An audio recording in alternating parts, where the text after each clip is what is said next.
사채까지 썼는데 네. 50억 영끌 아이파크 삼성. 네. 결국 경매행. 네. 아이파크 삼성인데도 경매가 나오네요. 그렇죠. 그러니까 이게 보니까 이게 50억짜리인데 한 40억을 대출 받은 건데 80억. 그러니까 완전히 영끌을 해서 거의 대출을 받은 것 같더라고요. 그래서 네. 최근에 왜 음마아파트도 왜 그런 식으로 해서 경매, 사채까지 써가지고 경매 넘어간 적 있었잖아요. 근데 이게 보니까 2019년도에 아마 하신 것 같은데, 근데 네. 그때가 아마 부동산 분위기가 막 오르니까 더 오를 것 같다, 막 이런 분위기였어요. 그래서 그러니까 제가 이 기사를 왜 좀 갖고 왔냐면, 여러분들이 이제 자꾸 오해를 하신 게 뭐냐면 상단을 자꾸 예측해서 맞추려고 하기 때문에 문제가 되는 거예요. 상단을. 사실 상단을 얼마까지 갈 거다. 그러니까 50억에 샀으면 이게 70억 갈 거다, 80억 갈 거다 이렇게 생각해서 대출을 끌어다가 사신 거지 않습니까? 근데 그렇게 상단을 예측해서 투자를 하게 되면은 이런 식으로 굉장히 좀 위험해질 수 있다. 하지만 상단은 그렇기 때문에 상단을 예측하지 말아라. 상단은 얼마까지 갈지는 사실 모른다. 아무도 모른다. 예. 다만 바닥이 언제인지는 안다. 저는 그렇게 생각하거든요. 전에 한번 방송에서도 고점 찍을까요 했는데 제가 고점 찍을 것 같습니다 이렇게 얘기 안 하잖아요. 모른다니까요. 진짜 그 고점을 예측하려고 하면 안 된다는 거예요. 하지만 바닥은 우리가 예측을 할 수 있기 때문에 그런 바닥에서 우리가 주우면 된다. 그래서 가격은 우리 투자할 때 가장 중요한 게 비쌀 때 비싼 걸 사는 게 아니라 쌀 때 저평가된 주식이든 부동산이든 미리 사놓고 오랜 시간 기다리면 그게 이제 수익이 나는 거예요. 이게 워렌 버핏 투자법이잖아요. 저평가된 주식 찾는 법. 부동산도 똑같다는 얘기를 자꾸 드리는 거예요. 그러니까 제가 오랫동안 큰 실패 없이 투자를 할 수 있었던 요령도 저는 상단을 예측하려고 하지 않습니다. 얼마가 될지 사실 모르고 관심도 없어요. 다만 이 정도면 가격이면 싸다. 내가 손해를 보지 않겠다. 이런 생각이 들면 과감히 투자를 하는 편이고 또 회원들한테도 그런 식으로 권유를 하기 때문에 그렇게 투자를 하면은 좀 안정적으로 수익을 얻을 수 있다. 이 말을 좀 꼭 하고 싶어가지고 그럼 영상 갖고 왔어요. 바닥을 판단하는 기준은 뭐세요, 대표님? 분위기. 일단 저는 제일 느낀 게 분위기고요. 왜냐면 작년 11월, 12월 달에 정말 암울했거든요. 그러니까 지금 분위기랑 한번 비교를 해보시면 그때는 진짜 뭔가를 부동산을 사는 게 뭔가 진짜 미친놈들이 하는 행동일 것 같다는 그런 뉘앙스고 투자를 한다는 것 자체가 굉장히 안 좋았을 때지 않습니까? 근데 그런 분위기가 또 언제 있었냐면 2014년도도 똑같았거든요. 그리고 2008년도 금융위기 직후에도 똑같고 그 다음에 IMF 직후에도 똑같았어요. 그러니까 저는 오히려 이럴 때가 정말 찐바닥이다. 시장 분위기 자체가. 오히려 이럴 때 용감하게 과감하게 투자하는 게 진짜 찐 투자자다. 혹자들은 또 이게 네. 바닥이었다가 네. 데드캣 바운스를 찍고 지하실로 내려간다. 네네. 이런 얘기도 있거든요. 네, 맞아요. 근데 물론 그럴 수도 있어요. 그래서 지금 제가 좀 이따 말씀드릴 건데 지금 환율도 좀 조금씩 오르고 있고 그다음에 무역지수 적자도 지금 11개월째인가 지금 마이너스일 거예요. 무역지수 적자도 그런 부분도 있고 경제 상황이 썩 좋지는 않은데 그래서 데드캣 바운스로 잠깐 올랐다가 떨어지더라도 저는 그때 바닥 작년 11월 12월 때 그때 가격보다 더 내려가지는 않을 거다. 저는 그렇게 생각하는 거예요. 물론 거기서 조금 더 내려갈 수 있겠지, 조금. 하지만 거기서 큰 폭으로 더 떨어지는 않을 거다. 왜냐면 그때보다 더 상황이 더 악화되지는 않지 않을까? 이게 저의 개인적인 생각인 거예요. 왜냐면 그때는 환율도 거의 최고점이었고, 경기도 안 좋았고, 또 러시아 우크라이나 전쟁도 한참 지금 막 싸울 때였잖아요. 근데 지금은 어느 정도 그것도 약간 좀 덜할 때고, 물론 이제 외부 변수들도 있지만, 그 다음에 이제 물가도 그때는 점점 막 올라서 금리를 계속 올리겠다는 시그널을 계속 보여줬고, 근데 지금은 금리도 이제 지금 물가 지수가 좀 상대적으로 좀 올랐으니까 금리를 좀 더 올릴 수 있다고 하지만 어느 정도는 이제 우리가 이제 내성이 생기는 거잖아요. 그러니까 투자자들도 그렇고 내성이 생기는 거예요.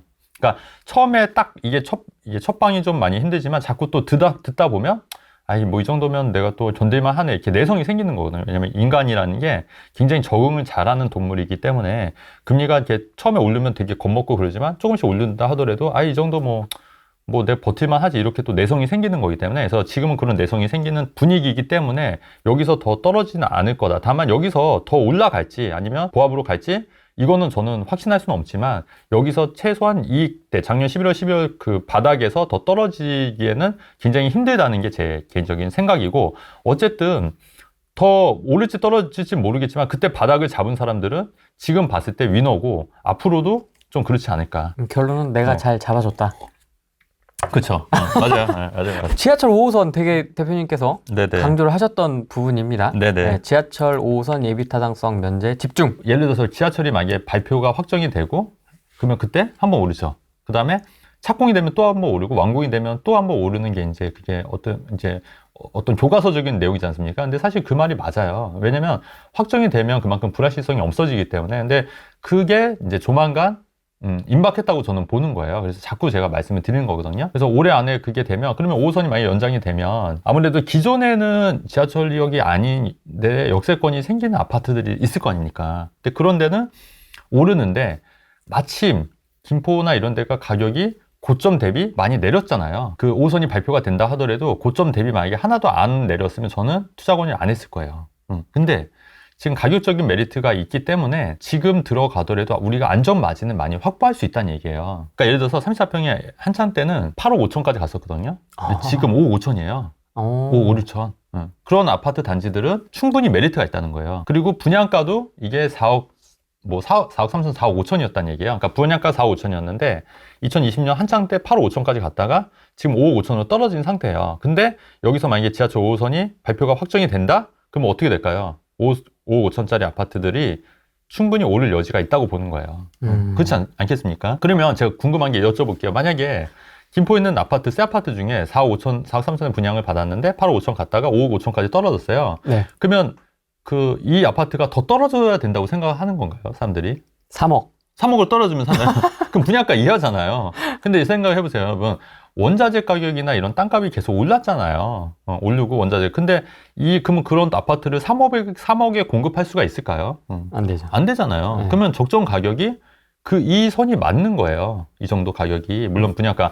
근데 사람들은 더 떨어져야 된다고 생각하는 거예요. 하는 거지 않습니까? 그거는 말도 안 도둑놈 심보라는 거죠. 진짜 많이 내려오긴 했네요. 많이 내렸죠. 8억에서 5억 되면 상당히 많이 내렸어요. 많이 내렸죠. 그러니까 그런 지역들은 제가 봤을 때 지금 들어가도 나쁘지 않을 거라는 게 제 판단인 거예요. 왜냐하면 안전마진을 갖고 있는 거고 어느 정도 안전마진이 있는 거니까. 왜냐하면 분양가 대비 그렇게 많이 오른 것도 아니고 그 다음에 많이 올랐다가 많이 가격이 하락했고 또 5호선 호재가 있기 때문에 이런 건 굉장히 기회라고 볼 수 있다는 말씀을 좀 드리는 거예요. 김포 네. 사요? 저는 그러니까 이거를 이제 긴 흐름에서 봤을 때는 이 정도 가격이면은 더 떨어지는 않을까. 그러니까 제가 말씀드렸잖아요.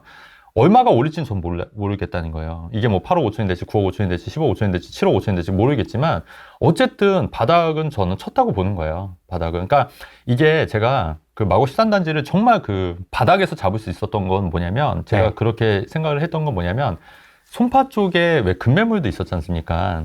송파 쪽 급매물이 막 소진이 되는 걸 보면서 송파는 바닥을 찍었구나 이런 생각이 딱 들더라고요. 그러면 상대적으로 바닥을 안 찍은 데가 어디겠어요? 다음 타자들. 다음 타자들이잖아요. 근데 마침 마곡에 그런 급매물이 있는 거예요. 11억. 그러니까 그게 4, 5년 전 가격으로. 그러니까 그게 17억까지 갔던 게 11억을 떨어졌으니까 무려 6억이 떨어지는 거지 않습니까? 그러면 그 정도면 더 떨어진다 하더라도 내가 리스크를 테이크하고 안고 들어가더라도 안전 마진을 많이 확보할 수 있을 것 같다는 생각이 들지 않습니까? 안 들어요? 들 수 있잖아요. 그래서 과감하게 이제 투자 결정을 할 수 있도록 도와드린 거고. 그런데 그게 한 달 만에, 두 달 만에 지금 벌써 한 1억 정도 올랐기 때문에 어느 정도 반은 성공했다고 보는 거예요. 물론 여기서 더 어떻게 될지는 모르겠지만 반은 성공했다고 보는 거예요. 자, 그러면 봐보세요. 우리 송파권, 네. 송파 헬리시티, 송파권이 바닥을 찍었어요. 그 다음에 마곡이 바닥을 찍었어요. 그럼 이제 다음에 바닥을 찍을 때가 어디냐는 거예요. 이제 그 다음 권역. 그렇죠. 그건 김포라는 거예요, 제 생각은. 김포인데, 네, 전 나쁘지 않다고 봐요. 나쁘지 않다고 봐요. 나쁘지 않은데. 나쁘지 않은데. 네, 그 가격을 잘 조율해서 이제 금매로 잡을 수 있으면 된다. 근데 이제 만약에 5호선이 발표가 딱 확정이 되잖아요. 그럼 그때는 못 산다. 근데 누가 그런 얘기 하더라고요. 어떤 한 유튜버 분이, 제가 왜냐면 댓글 잘 안 달는데 댓글 좀 달았는데, 네. 어떤 한 유명 유튜버 분께서 이런 얘기 하시더라고요. 지금 라면을 끓일 때 이게 불이 이제 아직 팔팔 끓지 않은데 이거를 불이 끓을 수도 있지만 꺼질 수도 있기 때문에 이 팔팔 끓기 전에 뭔가 들어가면 안 된다. 이런 얘기를 하시더라고요. 그러니까 팔팔 끓을 때까지 기다리라는 뉘앙스로 얘기를 하시더라고요. 근데 우리가 또 투자자 입장에서 봤을 때 여러분 팔팔 끓을 때 들어가면은 매물 잡을 수 있나요? 그럼 아까 이제 그 경매 나온 분처럼 되는 거죠. 그렇죠. 그렇죠. 팔팔 끓을 때 들어가면 오히려 고점에 잡히는 거예요. 그러면 여러분 투자는 언제 해야 되냐? 아무도 안 살 때 하는 게 맞잖아요. 그렇지 않나요? 제 말이 틀린가요? 그렇잖아요. 투자. 그러면 지금 여러 가지 불확실성이 있고 사람들이 관심이 없고 지금 살까 말까 고민하고 있을 때 투자를 해야지 투자자 입장에서는 수익이 커질 수 있다는 게 제 생각인 거지 않습니까? 근데 대부분 사람들이 어쩌고 지금은 좀 들어가면 안 된다. 좀 더 팔팔 끓을 때까지 기다리세요 하면 그때 들어가려고 하면 이미 가격이 오른 상태거나 매물 자체가 없고 그때는 이미 매도자 우위의 시장이 되기 때문에 내가 원하는 가격대에 물건을 살 수가 없다는 얘기예요. 그렇기 때문에 그렇게 얘기를 하는 거는 저는 투자자 입장에서는 전혀 말이 맞지 않는 얘기다. 근데 그런 분들은 이제 이런 거죠. 괜히 지금 분위기가 안 좋은데 내가 사라고 했다가 괜히 샀는데 물려서 나한테 나중에 뭐라고 하면 어떻게 하지? 이런 뉘앙스. 그 다음에 내가 사실 유튜브 하는데 내가 책임지기 싫은데 사세요 이럴 수는 없는 거잖아요. 그러니까 좀 나중에 사세요. 그러면 왠지 자기가 이제 있어 보이고 전문가로 있어 보이고 하기 때문에 그냥 그런 식으로 얘기를 하는 거예요. 그러니까 제게 이제 책임 안 지기 위해서. 그렇지 않습니까? 근데 저는 약간 좀 그 공격적인 얘기잖아요, 사실은. 공격적인 얘기를 하는데, 물론 판단은 여러분들이 하시는 거예요. 근데 제 경험상 이제 그렇다는 말씀이고, 근데 대부분의 이제 전문가들은 이제 방어적으로 얘기를 할 수밖에 없다는 구조를 말씀드리는 거예요. 그러니까 기자들이 많이 물어봐요. 지금 집 살까 하면, 지금은 좀 경기도 안 좋고 금리도 올라가고 있는 추세고 하니까 좀 기다려 보는 게 맞지 않을까요? 당연히 그렇게 얘기할 수밖에 없는 거예요. 왜냐면 본인들 입장에서는. 왜냐면 설령 집을 사라고 했다가 괜히 뭐 욕먹고 굳이 그럴 필요가 없지 않습니까? 자기한테 뭐 득될 게 하나도 없는 거잖아요. 그러면 그 기자들은 그 얘기를 듣고 기사를 쓰는 게 이제 시중에 나오는 기사라는 거예요. 근데 대부분의 사람들은 그 기사를 보고 집을 살까 말까 판단을 하니까 그게 안 맞는다는 얘기죠. 그렇지 않습니까? 그래서 이렇게 현장에 관련된 직접적인 얘기를 직접 들어보시는 것도 굉장히 좋고, 이제 후레인 채널에서만 이렇게 제가 나와서 얘기를 하잖아요. 그러니까 이런 이 실시간 방송이 굉장히 좋은 거다. 네, 대표님 예측이 거의 다 맞으신 것 같아서 신뢰가 갑니다. 이것도 뭐. 그런 건 나중에. 굳이 그걸 본인 입으로. 마곡 40평대 16억대 샀습니다. 지금 역전세 나서 울고 싶습니다. 기다리면 우상향할까요? 버틸 수 있으시면 버티는 게 맞는데, 그러니까 이것도 좀 케이스 바이 케이스예요. 그러니까 내가 진짜 이것도 영끌 뭐 80%, 90%까지 대출 받아서 샀으면 사실 버티기가 힘들죠. 어쨌든 제가 볼 땐 바닥을 찍은 것 같아요. 바닥을 찍은 것 같고 여기서 더 떨어지지는 않을 것 같습니다. 그래서 작년 11월, 12월이 모든 부동산이 저점이었지 않을까. 물론 이제 최근에 뭐 반포 같은 경우에는 최근에 좀 최저가로 나온 게 있더라고요. 반포 같은 경우. 근데 그게 지역마다 다 달라요. 지역마다 바닥을 찍은 적도 있고 아닌 적도 있는데, 근데 반포 같은 경우에 약간 좀 다른 얘기가, 그거는 60억짜리가 뭐 40 몇억 개 계약이 된 거예요. 그렇기 때문에 그거는 우리가 일반적인 그 시장이랑은 좀 다르다. 왜냐면 금액 자체가 워낙 큰 거기 때문에 그런 거는 좀 더 떨어질 수 있는 건데, 근데 전반적으로 부동산 가격이 바닥은 찍은 것 같다. 저는 그렇게 생각을 하는 거죠. 두 달새 7%도 매물 못 주는 미사 광교 동탄 이기 신도시 집가 이랬잖아요. 그러니까 우리가 신문을 보고 여러분들도 좀 생각해야 되는 게, 항상 저는 역으로 생각한다고 했잖아요. 역으로. 그러니까 여러분들도 한번 생각해 보세요. 이런 기사 딱 떴어요. 하면 미사, 광교, 동탄, 이기 신도시 집값이 10%씩 떨어진다네, 전세값도 떨어지네, 여기 들어가면 안 되겠다, 이렇게 생각할 수 있잖아요. 근데 저는 오히려 여기에 기회가 있다고 봐요. 그러니까 모든 사람들이 이렇게 생각할 때 역으로 우리 투자라는 건 항상 소수의 관점에서 이제 바라봐야 된다고 했잖아요. 그러면 저 같으면 여기를 한번 가볼 것 같아요. 임장을. 그래서 진짜로 떨어지고 있는지. 근데 왜냐면 우리 이게 뉴스라는 게 대부분 현장보다는 한 달 정도 늦어요. 뉴스라는 게. 왜냐면 그게 그 분위기가 그러니까 일주일에서 2주 정도 늦거든요. 네. 그렇기 때문에 이 뉴스가 나왔다는 거는 지금 거의 바닥을 찍었거나 바닥을 찍고 서서히 오르고 있다는 얘기랑 같은 거예요, 결론적으로. 그렇다고 하면은 이때 이 매물에서 내가 한번 실제 가보고 이런 매물들이 있는지 체크하고, 팩트 체크는 여러분들이 하셔야죠. 그래서 한번 가봐서 또 기회를 잡을 수 있는 그렇게 한번 보시면 될 것 같은데, 이 기사가 언제죠? 이게 어제였나요? 어제 기사였을 거예요. 현장에 가보면 또 막상 또 분위기가 다를 거예요. 다를 겁니다. 그래서 제가 볼 땐 이 기사 딱 떴다 그러면 이제 바닥이구나, 아니면 거의 찍을 거에 도달했다, 이렇게 이해하시는 게 옳지 않을까, 저는 개인적으로 그렇게 생각하고, 이 기사만 보고 더 괜찮지 않을까, 저는 개인적으로 그렇게 생각합니다. 공통 질문이 네. 동시에 들어왔습니다. 네, 엄청나네. 고금리와 전세난, 네. 경기 침체로 인해 하락장이 길어질 예상을 하시는 분들도 많은데요. 네네네. 한 2년 후쯤 네. 어떨 거라고 좀 보십니까? 그러니까 우리가 한 치 앞도 못 보는데 2년 후를 어떻게 제가 알겠습니까만, 근데 다만 이런 거예요. 고금리라고 말씀하시는데 저는 제가 처음 투자를 시작할 때가 2004년도였거든요. 그때는 금리가 5, 6%대였어요. 살벌하다. 네, 5, 6%. 지금이랑 완전히 다른 거예요. 근데 5, 6%일 때도 2006년도에 금리가, 그 금리에서도 집값이 올랐거든요. 근데 지금 금리랑 비교했을 때는 여러분들은 완전 저금리에서만 이제 해다 보니까 그게 이해를 못 하시는 건데, 그 다음에 또 IMF 때 1996년도 이때는요, 금리가 더 높았어요.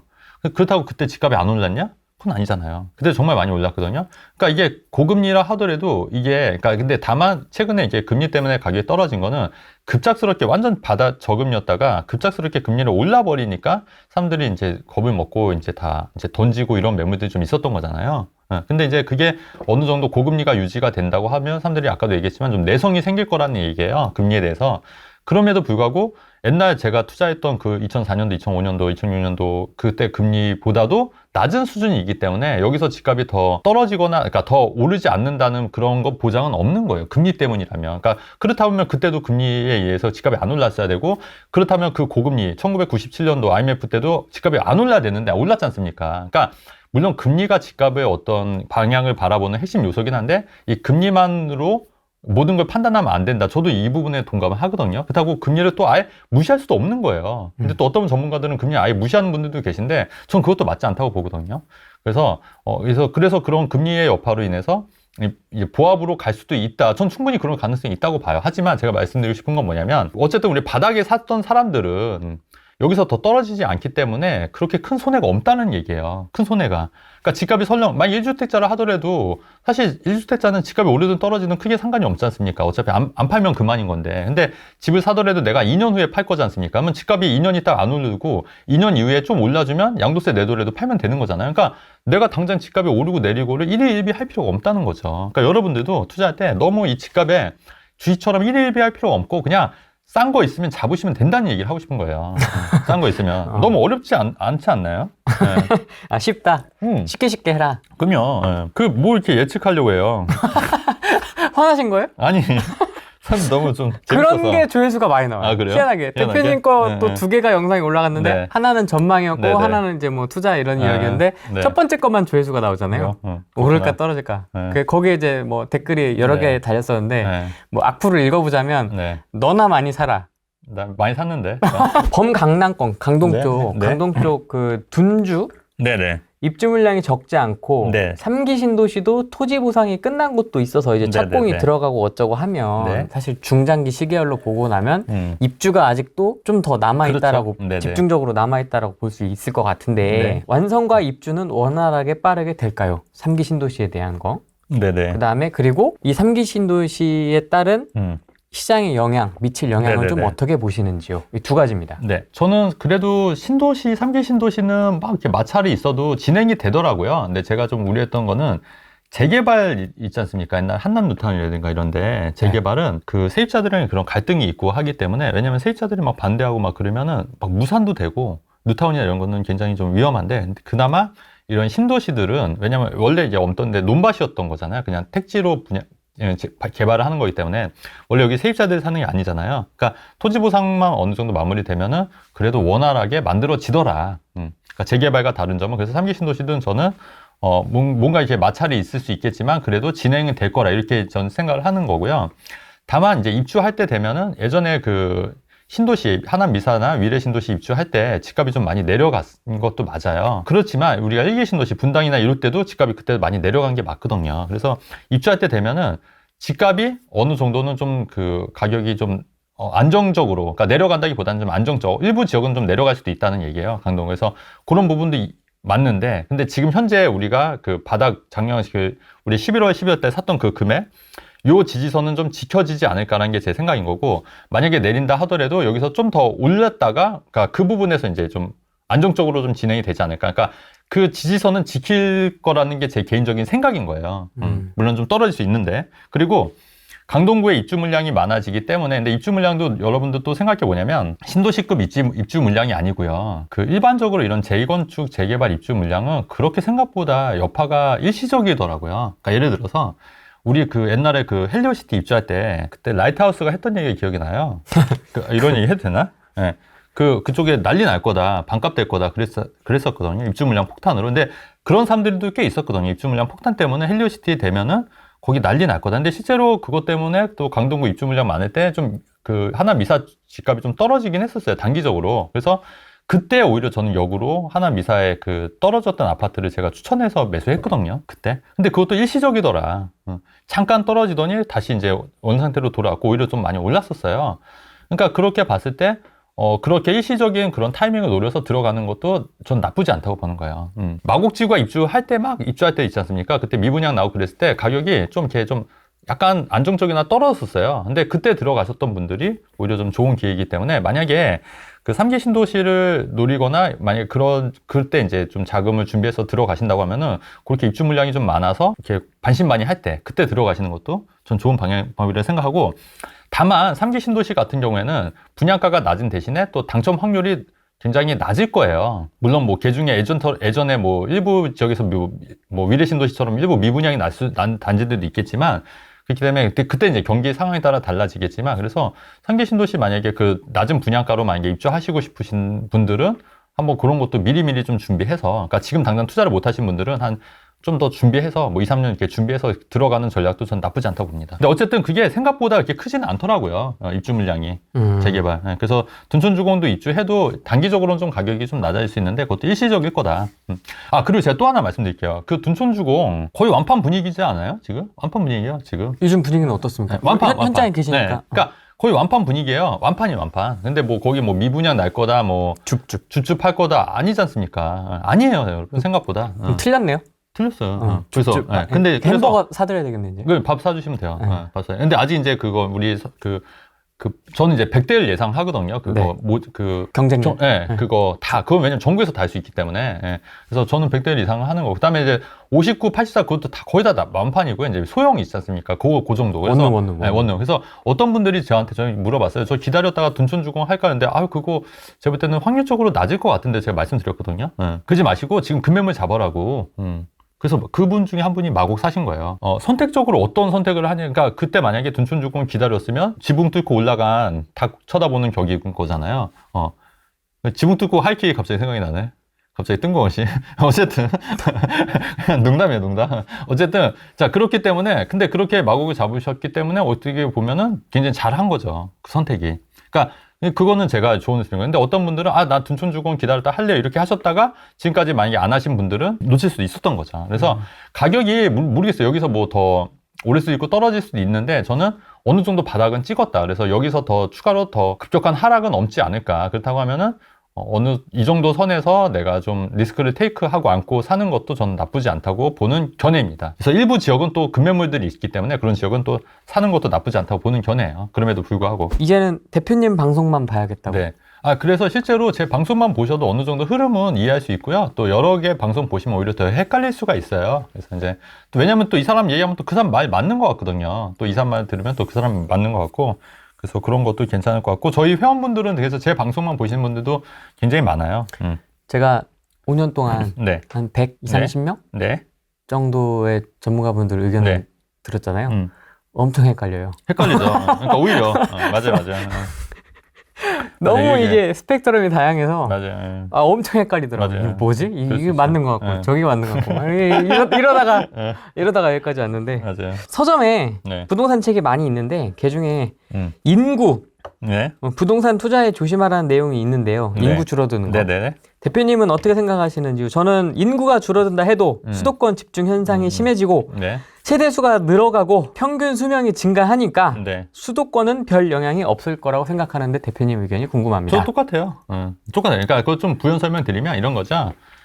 인구가 줄고 해도 우리가 제가 볼 때는 이게 서울시 인구가 몇만이죠? 천만이잖아요. 거의 천만이잖아요. 근데 그 아파트를 갖고 계신 분 인구가 100만밖에 안 된다는 거, 100만밖에 안 되더라고요. 그래요? 네, 제가 어떤 기사에서 발견했는데, 물론 제 기사가 그게 뭐 제가 잘못 본 걸 수도 있는데, 근데 생각보다, 그러니까 이게 주거 환경이 한 절반 정도는 이제 자기 자가를 갖고 있고 절반 정도는 세입자인데. 맞습니다. 근데 이제 그 중에서도 이 절반이 그 아파트가 아닌 빌라나 다세대 뭐 이런 거, 그런 거고, 실제 아파트는 100만밖에 안 된다는 거예요. 그러니까 10%. 그렇게 따지면은 아파트로 아무래도 여유가 있으면 아파트로 가려고 하는 수요가 많지 않습니까?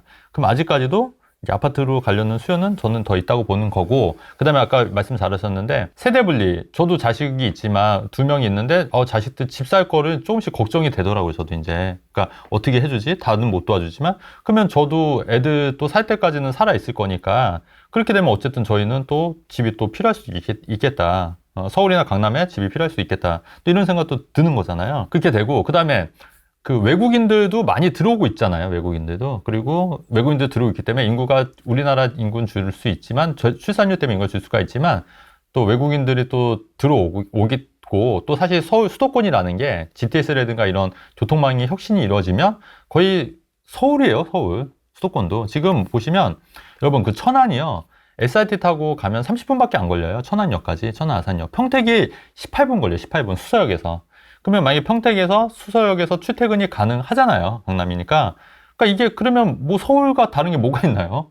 그렇지 않습니까? 그러니까 이게 서울의 범위가 점점 커지고 있다. 수도권으로. 그렇기 때문에 지금 이제 지방 같은 경우에는 좀 소멸도시로 해서 이제 인구가 줄게 되면 좀 그럴 수 있지만 이제 수도권까지 그다음에 교통이 연결이 되는 수도권까지는 그렇게 큰 영향을 받지 않을 거다. 저는 개인적으로 그렇게 생각하고 아까 하신 말씀에 동의하는 바입니다. 네. 제가 수능 출제하는 평가원에 있었지 않습니까? 네. 비유를 하자면 네. 서울대 의대 커트라인이 네. 저희 이제 수능 응시자를 저희는 네. 이제 항상 체크를 하잖아요. 그 네네. 평가원에 있을 때는 그러니까 저희 옆 부서가 이제 그 업무를 했었고 저희는 출제 업무를 했었는데 이제 저쪽에서 운영 업무를 할 때 이제 수능 응시자 접수 현황을 딱 봤잖아요. 네. 그럼 이게 반토막이 났거든요. 수능 응시자가 지금 한 네. 40만 명대일 거예요. 예. 근데 옛날에는 80만 명대였어요. 와, 인구 진짜 90만 많이 명, 줄겠네. 네, 80만 명대였단 말이죠. 네네. 근데 그것도 재수생 다 합쳐서 40몇만 명이라는 거죠. 그럼 반토막이 났는데 네. 그럼 서울대 의대 커트라인이 반토막이 났냐? 커트라인은 똑같거든요. 하나 틀리면 못 가요. 서울대 그치. 법대도 마찬가지고. 그치, 그치. 네. 이제 뭐 지금 법대는 아니지만 네네. 똑같아요. 근데 네. 그렇게 쭉쭉쭉쭉 내려가다 보면 네. 결국에 망가지는 건 지방 잡대다. 그렇죠. 지방 잡대는 지금 폐교하고 그 재정 네네. 제한 받고 막 교육부 제한 받고 네네. 막 이런단 말이에요. 네. 막 그 부실 대학 네. 선정돼 가지고 그런 데부터 망가지기 시작을 맞아요. 한다는 네. 거지. 맞아요. 서울의 주요 대학이라든지 뭐 네. 도시 대도시의 주요 대학들은 건재하다. 네. 그게 부동산과 똑같이 저는 적용될 거라고 보는 거예요. 그래서 네. 저도 먼 지방 쪽은 아예 안 가는 편이에요. 그래서 저도 투자 라인은 서울 수도권, 그러니까 강남에서 SRT건 뭐건 30분 거리네. 3, 40분 거리네. 그러니까 1시간 내외 거리에서 투자를 하고 있다. 저도 그렇게 좀 하고 있습니다. 초이스님이 최진권 대표님 청주 파셨어요? 물어봤거든요. 네. 파셨어요? 이렇게 물어보는 거예요. 네. 파셨어요? 이렇게. 네네. 저 아직 안 팔았습니다. 네. 네. 근데 팔 계획이에요. 저도. 왜요? 저도 이제 이익이 났으니까. 이익이 났으니까 이제 팔고 또 다른 거 정리하죠. 그러니까 저는 이익이 나면 세금 내고 팔아요. 세금 내서 또 다른 거 이제 정리하고. 돈이 안 들어갔어요, 거의. 네. 1,000만 원 들어갔어요, 1,000만 원. 네, 1,000만 원. 1,000만 원 들어갔기 때문에, 뭐 크게도 안 들어갔기 때문에. 그럼 얼마 수익 예상하십니까? 세후? 한 뭐 7, 8천? 어바웃? 네, 7, 8천. 네. 1,000만 원 넣고? 네. 7, 8배 된 거죠. 근데 그 전세를 좀 싸게 나가지고, 제가. 역전세 안 나셨겠네요, 그러면? 저는 전세를 워낙 싸게 나가지고, 오히려 전세 가격이 거의 제가 산 금액보다 더 위에요, 지금.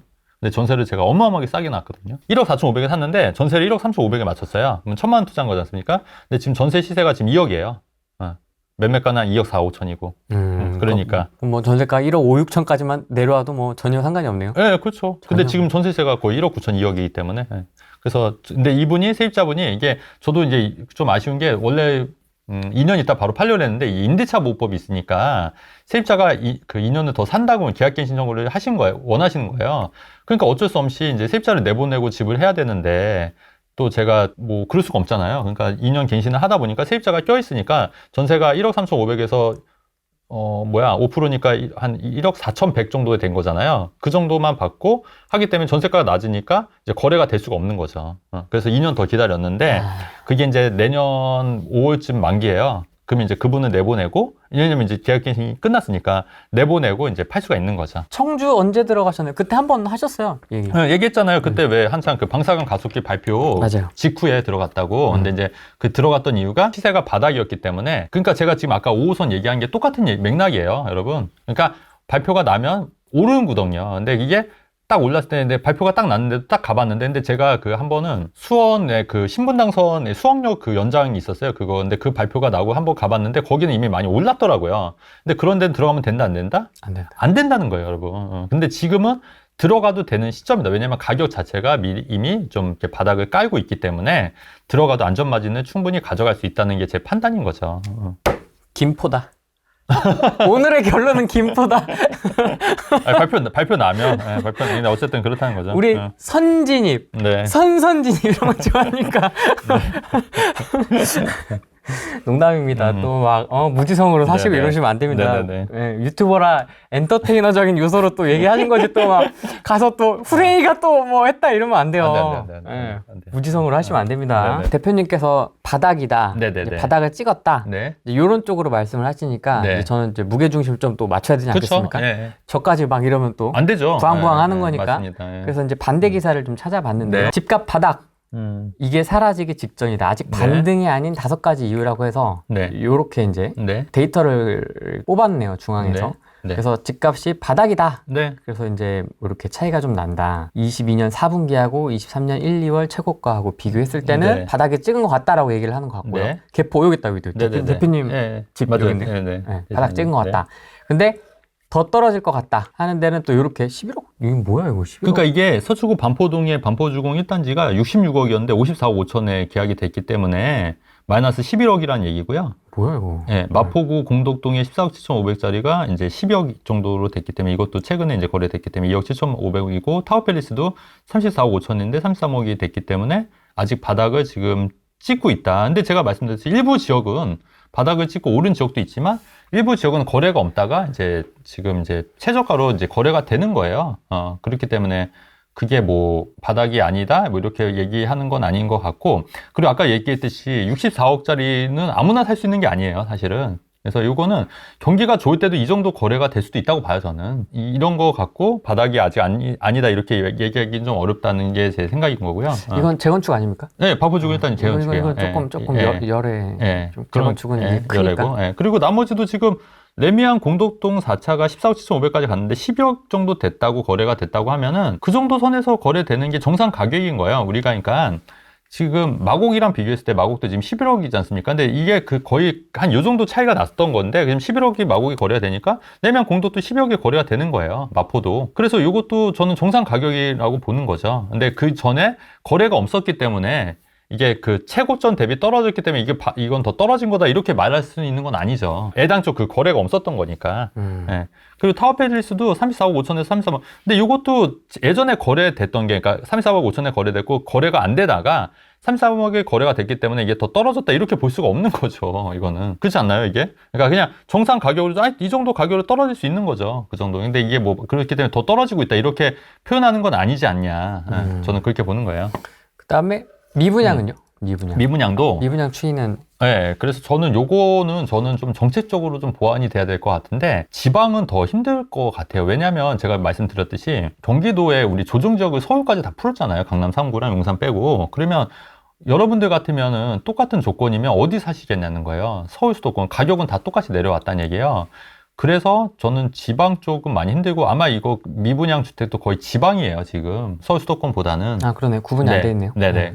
거의 지방 쪽 물건이 많은 거여서 그래서 요거는 좀 지방 쪽은 바닥을 그러니까 제가 항상 말씀드린 게 지역마다 바닥을 찍은 게 다르다는 얘기예요, 지역마다.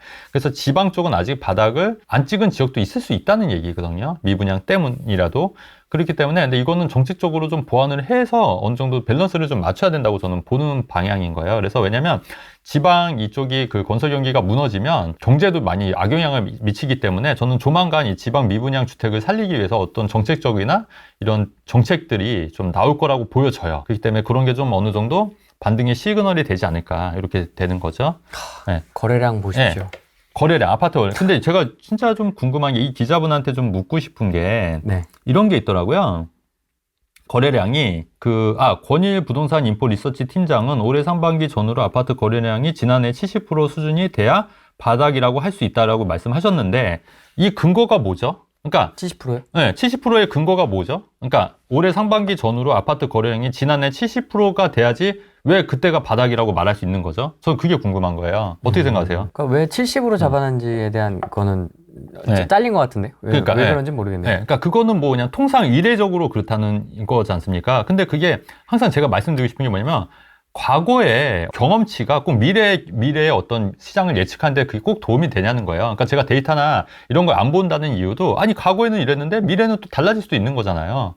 과거에 70% 수준의 바닥을 찍고 많이 올랐으니까 과거엔 이랬으니까 요번에도 꼭 그렇게 돼야 된다 이렇게 말하는 거는 정말 하나밖에 모르는 거죠. 하나밖에. 왜냐면 미래는 또 다양한 변수들이 여러 가지가 있는 건데 그렇기 때문에 저는 거래량의 70% 수준이 돼야지 바닥을 찍었다고 말하는 것 자체가 굉장히 이렇게 편협한 생각이다. 저는 그렇게 얘기하는 거예요. 그래서 아니 그거는 전혀 만약에 거래량이 만약에 50% 수준이라 되더라도 바닥 치고 올라갈 수 있는 거예요. 그거는 상관이 없는 거예요.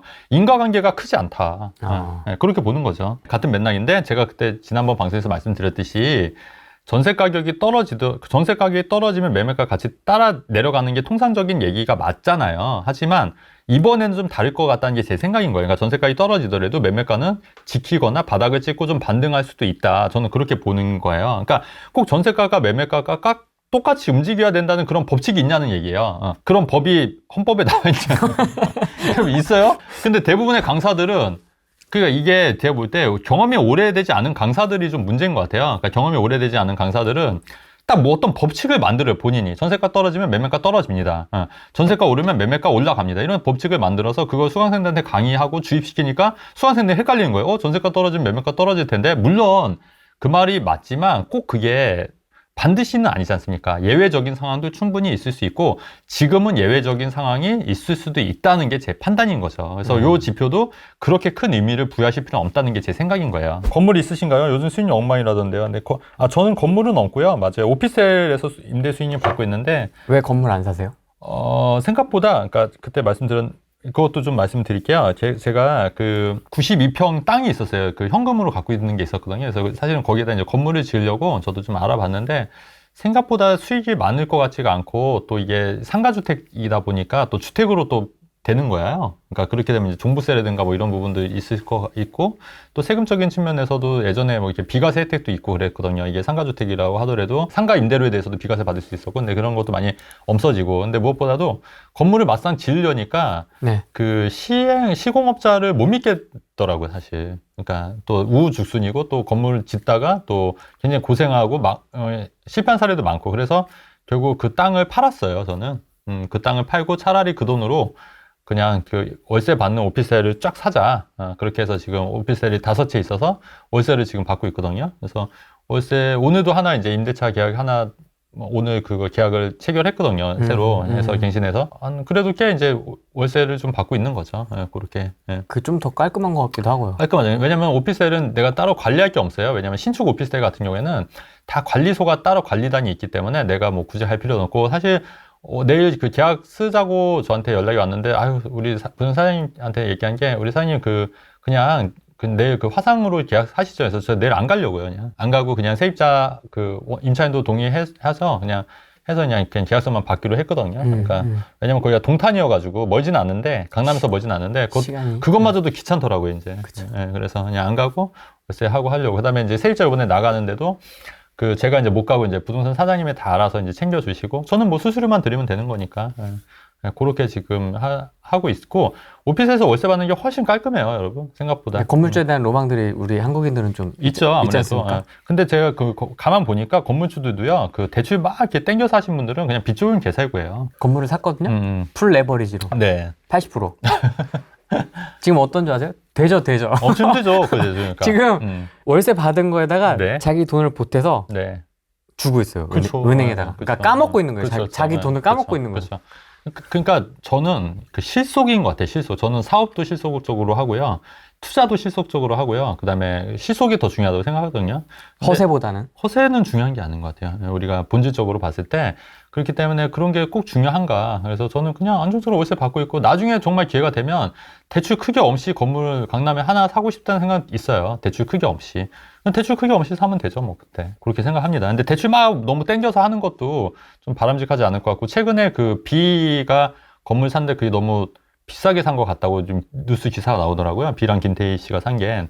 근데 그래서 지금 가치가 많이 떨어졌다 이런 뉴스도 보면은 건물 사는 것도 또 이렇게 여러분들 좀 조심해야 되지 않을까. 왜냐면 또 덤탱이 맞기도 쉬울 수 있거든요, 이게. 덤탱이 맞기. B도 눈탱이 맞나? 뭐 그럴 수도 있고요. 뭐 전문가들이 많지 않을까, 주변에? 근데 의외로 또 연예인들 보면은 또 주변에 그렇게 또 이렇게 돈 뜯어가려는 사람들이 많잖아요. 워낙에 이게 똥파리들이 꼬인다고 그래야 되나? 그런 사람들도 많고. 그다음에 오히려 연예인들 저도 이렇게 보면은 많이 만난 건 아니지만 몇 분 보면은 경제관념이 아예 없으신 분들 너무 많아요. 그래서 옛날에 SM에서도 그 대상으로 경제교육 했던 이유가 왜 그런지 알 것 같아요. 너무 경제 개념이 없어요. 연예인들이. 그래서 그런 것도 어떻게 보면 그런 것도 틈새 시장이지 않을까. 연예인들 경제교육 시키는 거. 연예인들은 뭐 어때요? 걱정 안 해도 될 것 같아요. 연예인 걱정은 안 해도 될 것 같아요. 제가 뭐 덩어리가 엄청 크지 않으면 자기가 자영업도 하면서 같이 올려서 매각을 해야 된다. 네. 건축이 어려워서 자기가 건물 올리는 능력이 없으면 쉽지 않다. 네네. 뭐 맞아요. 이런 네. 말씀이시고 네. 유튜브 보고 OP에 대한 생각이 많이 바뀌었다고. 네. 안양 살고 있는데 네. 안양이 지금 입주 물량이 많잖아요. 네.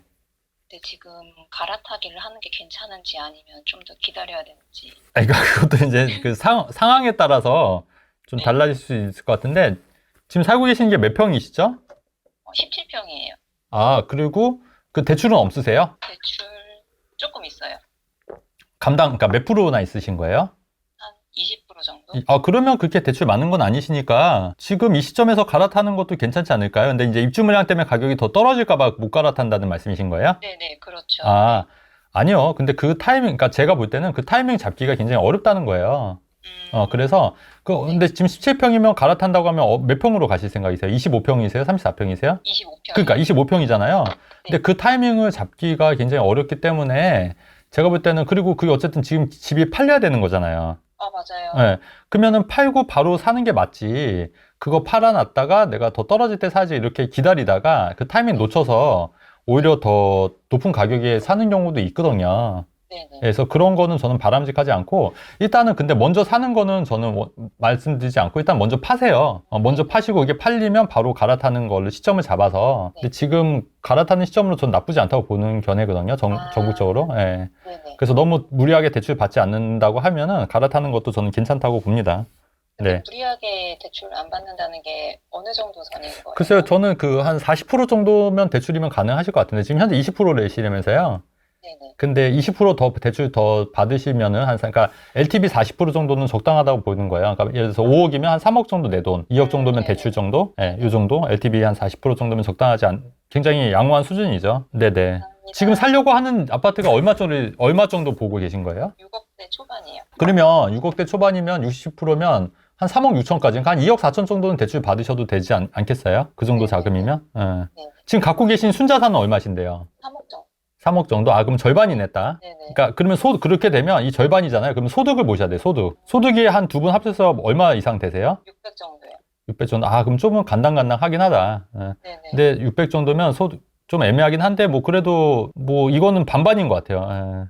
반반. 진짜 딱 반반이네. 진짜 애매한 상황이시네요. 그러니까 제가 소득이 한 800, 1000 정도 된다고 하면은 갈아타시는 것도 괜찮다고 말씀드릴 텐데 두 분이 600이니까 그럼 어떻게 해야 돼요? 좀 애매해.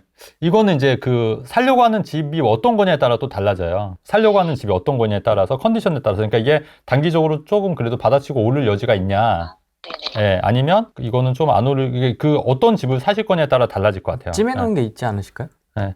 근데 거기까지 들어가면 네. 우리가 또 이 네네. 방송에서는 또 하기가 좀 하니까. 예. 전화가 재밌네요. 재밌어요? 네. 확실히? 뉴스 예. 기사보다는 뭔가 네. 좀 더 예측할 수 없는 네, 짜릿함이 있는 것 같습니다. 무슨 이야기를 하실지를 모르니까 그렇죠. 저희가 긴장되고 네. 엄청 떨리네. 네, 사전에 저희가 준비한 게 없잖아요. 준비된 게 전혀 없기 진짜 때문에 어떠셨나요, 여러분? 네. 간단하게 한번 테스트 겸 전화 상담 한번 해봤는데 네. 반응이 괜찮으면 네네. 다음 주나 다다음 주에 저희가 또 그러시죠. 진행을 해보려고 하는데요. 네네. 반응을 좀 채팅을 해주시면 네. 저희가 그러니까 어떤지 좀 알려주세요. 저도 네. 궁금하네. 보완해야 될 부분이라든지 뭐 어떤 부분이 좋았는지 이런 거 말씀해 주시면 참고를 좀 하겠습니다. 되게 긴장되네요. 긴장돼요. 진짜. 누군지를 모르니까. 그렇지.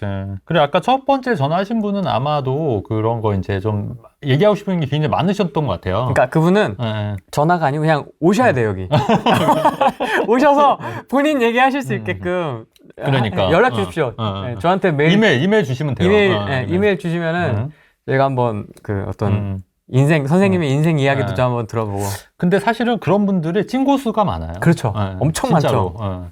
그런 분들이 진짜 배울 게 많아요. 제가 강원도에 살고 있는 네. 32살 직장인인데요. 네. 2020년에 네. 20년에 운 좋게 이렇게 일단은 집을 사서 이번에 매도를 했는데 네. 네, 그래서 지금 결론은 지금 매도를 하고 이제 무주택으로 다시 돌아갔고요. 네.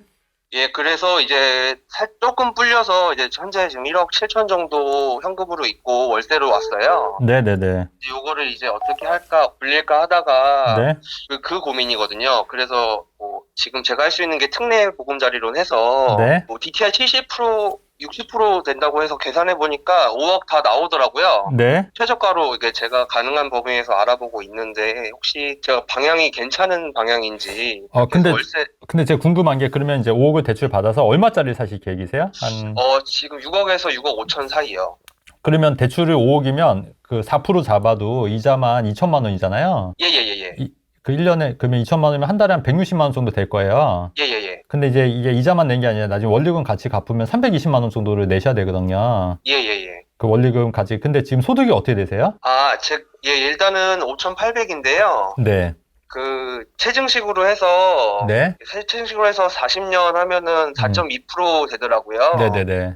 4.2%로 그러면 월 한 130, 140 정도 나오는데 이제 월세 세팅해서 하면은 보증금이랑 월세 하면은 좀 이렇게 충당이 될 것 같아서 혹시 그렇게. 근데 이제 제가 궁금한 거는 월세 세팅하면 본인은 어디서 사시냐는 거죠. 실입주는 아니고 네. 따로 이제 월세를 제가 직장이 강원도라서. 네, 그러니까 이제 제가 말씀드리고 싶은 거는 이렇게 5억이라는 대출을 받아서 집을 무리하게 연끌해서 사는 게 그 자산 증식의 측면에서도 그렇고 본인의 삶에 있어서도 별로 좋지는 않다는 얘기예요.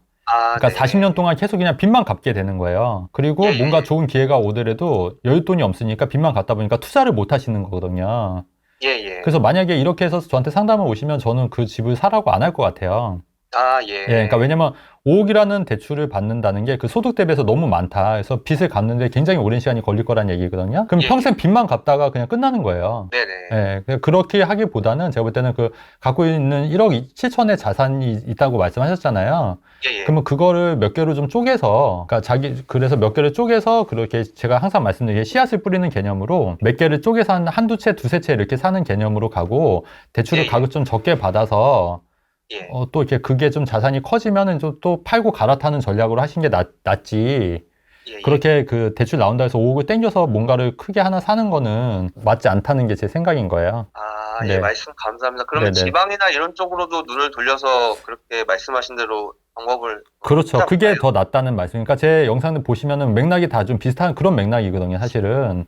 그래서 그렇게 하시는 게 좋을 것 같고, 그다음에 이제 지방보다는 이제 저는 이제 수도권 쪽에도 서울 수도권 쪽에도 지금 많이 저평가되는 데가 많이 있기 때문에 굳이 지방까지 가실 필요는 없다는 얘기예요. 금액 7억 7천이 좀 큰 돈도 아니고 작은 돈도 아니지만 큰 돈도 아니고 해서 그걸 혹시 쪼개더라도 수도권이나 서울에도 가능을 할지. 가능해요. 가능하세요. 1억 7천으로도. 1억 7천으로도. 그래서 너무 한 번에 무리해서 하지 마시고 그렇게 좀, 그다음에 우리가 시기를 좀 조절하면, 제가 항상 강의했듯이 시기를 조절하면 왜 1세대 1가구 2주택 비과세 전략을 할 수 있잖아요. 맞습니다. 시기를, 그러니까 그렇게 해서 두 채를 하지만 사실은 한 채로 비과세 받는 전략으로, 그러니까 두 채 모두 비과세 받는 전략으로 하시면 것도 나쁘지 않다는 게 제 생각인 거예요. 그러니까 어쨌든 제가 결론은 그 지금 5억 대출 받아서 7억짜리 사는 건 아니다. 그게 어떤 아파트가 됐던지 간에 그거는 본인한테는 물론 이제 그 아파트가 단기적으로 오를 수는 있지만은 사실 그거는 큰 의미는 없을 것 같다는 게 제 생각인 거예요. 말씀 감사합니다. 방향이 좀 잡혔습니다. 네. 감사합니다. 네. 1억 7천 있으면 어떻게 투자를 하는 게 좋을까요? 아까도 얘기했듯이 뭐 수도권에 일단은 뭐 몰빵 하나에? 뭐 하나에 되고 뭐 아파트 두 개? 두 개 쪼개서 할 수도 있고요. 충분히 가능해요. 그러니까 그 부분은 여기서 말씀드리긴 좀 어려운데 그래도 가능합니다. 뭐 빌라파리들처럼 그런 거 아니에요? 용산 빌라 사라고 안 하시네요? 저는 그런 거 아니죠. 5억 대출 부족합니다. 6억 받으십시오. 해가지고 용산에 빌라를 사셔야 됩니다. 하셔야죠. 보통 전화 상담하면 그렇게 많이 하는데 저한테 오십시오 해놓고 용산 빌라를 갖다가 들이대야 이게 뭔가 스토리가 딱 왁구가 딱 맞는데 갑자기 하지 마세요 이러니까 지금 약간 지금 최근에 그 분한테 문자 받았어요. 매물 추천한다고 또 영상으로 이렇게 떴더라고요. 매물에서. 근데 저도 이제 그런 부분에 대해서 말씀드리고 싶은 게 우리가 상담을 하면 상담하면 이 사람의 상황에 맞게끔 올바른 조언을 드리는 게 진정한 상담이라고 저는 생각하거든요. 근데 대부분의 상담이 어떤 분들은 뭐 상담을 다 방송에서 하고 끝나고 나서 정작 중요한 거는 솔루션이 결국은 이제 자기가 시행하는 빌라. 근데 그거는 진짜 아니지 않냐는 게 제 생각인 거예요. 그러니까 어떤 사람은 가점이 높은데도 불구하고 이 사람은 청약으로 가는 게 맞는데 이 청약하지 마시고 내가 짓는 빌라 사세요. 이거는 말이 안 되잖아요. 그리고 어떤 사람은 대출이 많아서 지금 허덕이고 있는데 딴 거 필요 없고 서울에 있는 빌라 사세요. 이것도 사실 말은 안 된다고 보거든요. 근데 그렇게 이제 상담을 하는 것 자체가 좀 문제가 있는데 또 의외로 또 그런 분들을 또 좋아하시는 분들이 굉장히 많으니까 그렇게 그런 거는 좀 아니지 않나 이렇게 생각하는데 다행히 이제 우리 프레임 TV 보시는 분들은 다들 그래도 현명하셔서 또 그렇지 않으신 것 같아요. 그러니까 뭔가 사람들은 속 시원하게 내가 지금 뭔가를 갖고 있으니까 뭔가 액션을 딱 취하는 솔루션을 원하잖아요. 그렇지. 사라 무조건. 네네네. 뭐 재개발 뭘 사라, 네네. 빌라 뭘 사라, 네. 신축 오피를 사라, 뭐 네네네. 이렇게 딱 뭔가 솔루션이 나오는 사람을 네네. 시원시원한 그렇죠. 전문성이 있는 전문가라고 생각을 네. 하는데 사실 하지 말라고 말리는 것도 저도 사실 솔루션이 있어요. 저 나름대로. 그러니까 5억 대출하지 말라고. 그러니까 어쨌든 그런 것들. 거. 5억 대출 하지 말고 따르게 아까 뭐 수도권의 뭐 두채 전략이나 뭐 이런 쪽으로 가자는 게 제 솔루션이 있는 거죠. 근데 대신 이제 아파트로. 근데 아시다시피 아파트 위주로 투자하면 사실 망할 일은 없어요. 크게 망할 일은 없다고 보시면 됩니다. 근데 그리고 요즘 같이 많이 가격이 하락했을 때는 더더군다나 지금 들어가면 크게 물릴 일이 없다는 거예요. 이제 다만 이제 우리가 투자할 때 주의해야 될 거는 뭐냐면 이제 정말 이렇게 고점이 아까 그 아이파크 50억짜리의 고점에 샀던 것처럼 완전히 고점일 때 샀던 게 물리는 거지 지금은 어느 정도 가격이 내려왔기 때문에 지금은 사실은 뭘 사시더라도 크게 물릴 일은 없다. 가격이 좀 많이 내려왔기 때문에 그냥 그렇게 보는 거죠. 특별한 이유가 없으면 네. 월요일 날 오후에 네. 2시 정도에 아마 할 것 같고요. 아마 다음에 할 때는 기사보다는 아마 전화 비중이 조금 더 높아질 그래요. 그러니까 것 같긴 한데 기사도 하죠. 그래도 이게 네. 또 할 얘기가 있으니까. 네, 할 얘기 있으시니까 이제 좀 같이 그래도 우리 TV 우리 구독자분들은 대단하신 게 우리가 이제 마지막 할게요 했더니 그다음부터 전화가 안 와. 그러네요. 그렇잖아요. 그러니까 너무 깔끔하세요. 역시. 역시 멋지세요. 그러니까 마지막으로 할게 하고 나서는 저 힘들까봐 전화 안 해주시는 거예요. 이게. 그러네. 딱 맞춰가지고. 딱 맞춰서 너무 대단하시다. 칼이네요. 최고다 최고 진짜.